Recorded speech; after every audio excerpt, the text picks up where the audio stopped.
चुपचाप चल जाता हरी राधा कुछ ना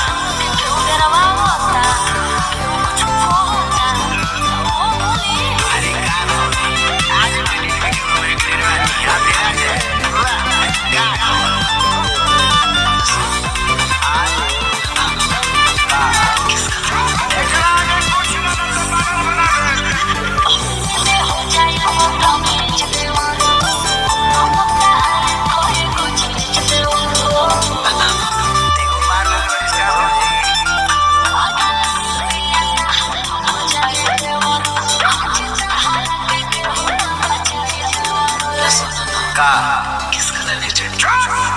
माहौल भी बड़ा लड़कों के नाई हंसे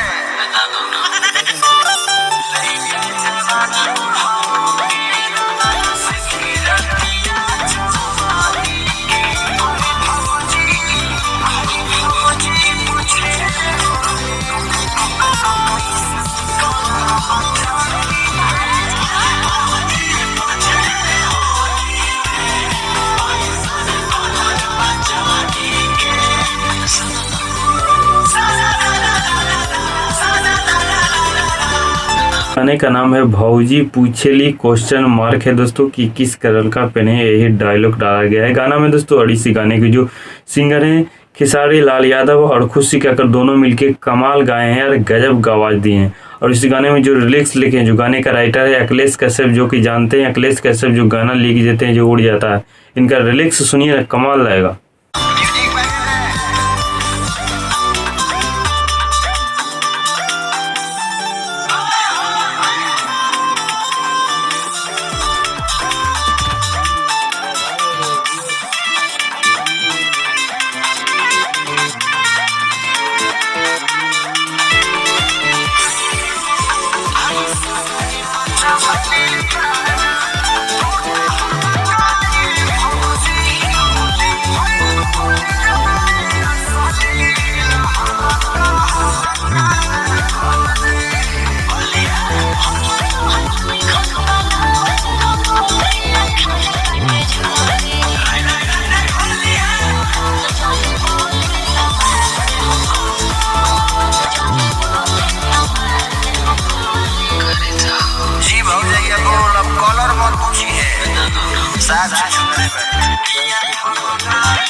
ये जो गाना रिलीज किया गया है अन्नपूर्णा फिल्म चैनल पे, इस गाने को रिलीज किया गया है दोस्तों।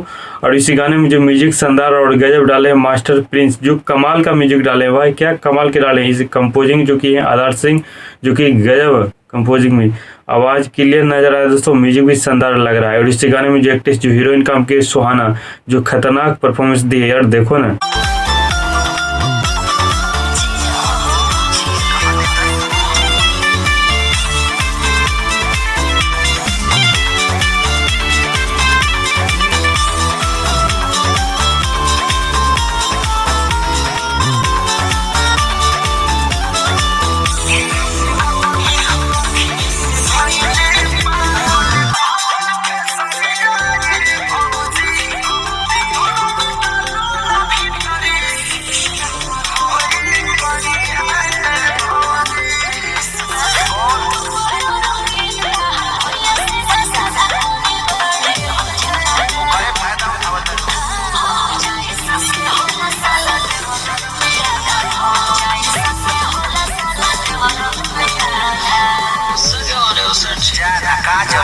मतलब लोग बुझता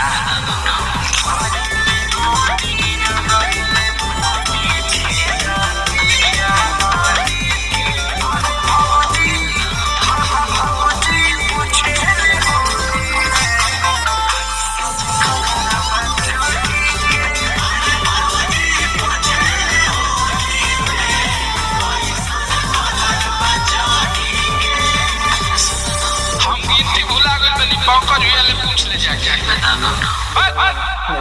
बाकी गाना कैसा लगा दोस्तों, अगर गाना अच्छा लगा तो मेरे वीडियो को डिस्क्रिप्शन में ओरिजिनल वीडियो की लिंक डाल दें दोस्तों, वहाँ से क्लिक करके देख सकते हैं, या तो अन्नपूर्णा फिल्म चैनल पे जाकर वहाँ से भी देख सकते हैं। एक और ओरिजिनल वीडियो जरूर सुनिएगा दोस्तों, गाना शानदार है, लाजवाब यार, गजब का गाना लिखे हैं अखिलेश कश्यप यार, एक बार जरूर सुनिएगा दोस्तों। बाकी वीडियो अच्छा लगा है तो चैनल को सब्सक्राइब लाइक कर देगा दोस्तों। थैंक यू सो मच दोस्त।